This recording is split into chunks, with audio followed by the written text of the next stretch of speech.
Chapter 57. The finest places in the church services. Talents. Merits. Bah. They belong to a clique. By Telemaque. The idea of a bishopric had thus become associated with the idea of Julien in the mind of a woman, who would sooner or later have at her disposal the finest places in the Church of France.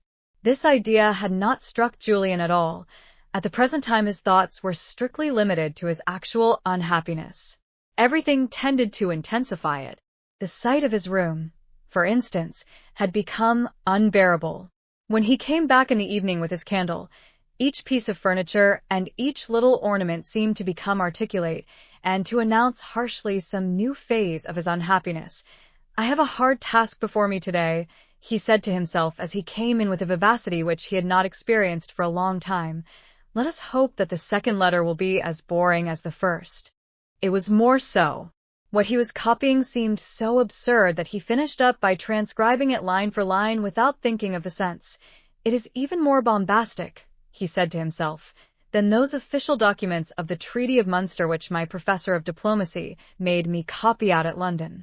It was only then that he remembered Madame de Fervacque's letters which he had forgotten to give back to the grave Spaniard Don Diego Bustos. He found them. They were really almost as nonsensical as those of the young Russian nobleman. Their vagueness was unlimited. It meant everything and nothing. "It's the Aeolian harp of style," thought Julien. "The only real thing I see in the middle of all these lofty thoughts about annihilation, death, infinity, etc., is an abominable fear of ridicule."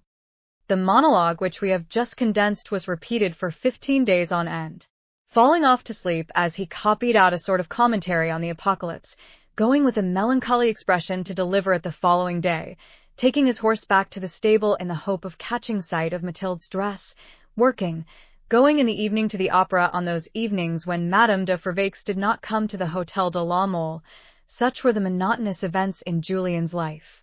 His life had more interest. When Madame la Fervacques visited the Marquise, he could then catch a glimpse of Mathilde's eyes underneath a feather of the Marechale's hat, and he would wax eloquent. His picturesque and sentimental phrases began to assume a style which was both more striking and more elegant. He quite realized that what he said was absurd in Mathilde's eyes, but he wished to impress her by the elegance of his diction. "The falser my speeches are, the more I ought to please," thought Julien, and he then had the abominable audacity to exaggerate certain elements in his own character. He soon appreciated that to avoid appearing vulgar in the eyes of the Marechale it was necessary to eschew simple and rational ideas. He would continue on these lines, or would cut short his grand eloquence according as he saw appreciation or indifference in the eyes of the two great ladies whom he had set out to please. Taking it all round, his life was less awful than when his days were passed in inaction. But, he said to himself one evening, "Here I am copying out the 15th of these abominable dissertations. The first 14 have been duly delivered to the Marechale's porter. I shall have the honor of filling all the drawers in her escritoire. And yet she treats me as though I never wrote. What can be the end of all this?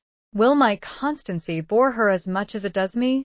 I must admit that that Russian friend of Korasoff's who was in love with the pretty Quakeress of Richmond was a terrible man in his time. No one could be more overwhelming." Like all mediocre individuals who chance to come into contact with the maneuvers of a great general, Julien understood nothing of the attack executed by the young Russian on the heart of the young English girl. The only purpose of the first 40 letters was to secure forgiveness for the boldness of writing at all. The sweet person, who perhaps lived a life of inordinate boredom, had to be induced to contract the habit of receiving letters, which were perhaps a little less insipid than her everyday life. One morning a letter was delivered to Julien. He recognized the arms of Madame la Fervacques, and broke the seal with an eagerness which would have seemed impossible to him some days before. It was only an invitation to dinner. He rushed to Prince Korasoff's instructions. Unfortunately, the young Russian had taken it into his head to be as flippant as Dorat, just when he should have been simple and intelligible. Julien was not able to form any idea of the moral position which he ought to take up at the Marechale's dinner. The salon was extremely magnificent and decorated like the Galerie de Diane in the Tuileries with panelled oil paintings. There were some light spots on these pictures. Julien learnt later that the mistress of the house had thought the subject somewhat lacking in decency and that she had had the pictures corrected. What a moral century, he thought. He noticed in this salon 3 of the persons who had been present at the drawing up of the secret note. One of them, my Lord Bishop of the Mercale's uncle, had the disposition of the ecclesiastical patronage, and could, it was said, refuse his niece nothing. What immense progress I have made, said Julien to himself with a melancholy smile, and how indifferent I am to it. Here I am dining with the famous Bishop of. The dinner was mediocre and the conversation wearisome. It's like the small talk in a bad book, thought Julien. All the greatest subjects of human thought are proudly tackled. After listening for 3 minutes, one asks oneself which is greater, the speaker's bombast or his abominable ignorance.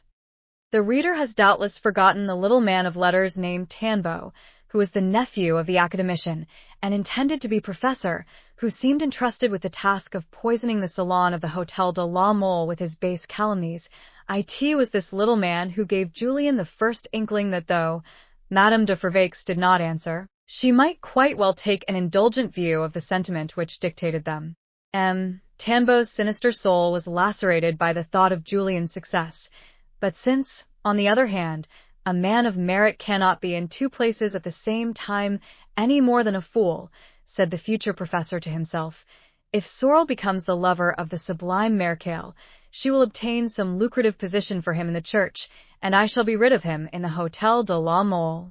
The Abbé Pierre addressed long sermons to Julien concerning his success at the Hôtel de Fervaques.